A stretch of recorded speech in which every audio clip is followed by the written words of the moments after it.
उमेदवार म्हणून तुमच्या विकासाचे विजन काय असेल? मी माझ्या प्रभागातील महिला, बालक, वृद्ध आणि नागरिक यांच्यासाठी विशेष काम करून त्यांच्या प्रत्येक गरजेला उभा राहणे हे माझे सामाजिक बांधिलकीचे विजन आहे. बरं मॅडम, तुमच्या या अपक्ष उमेदवार म्हणून प्रचारात लोकांचा कसा प्रतिसाद आहे?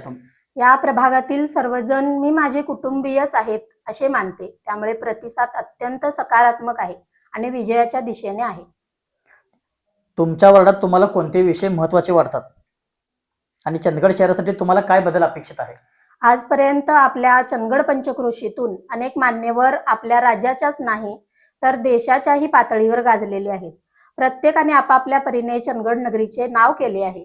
मी सुद्धा अशाच पद्धतीने लोकाभिमुख कार्य करत आपल्या चंदगड नगराचा आदर्श राज्यातील नगरपंचायतीने घ्यावा अशा कार्यासाठी कटिबद्ध आहे.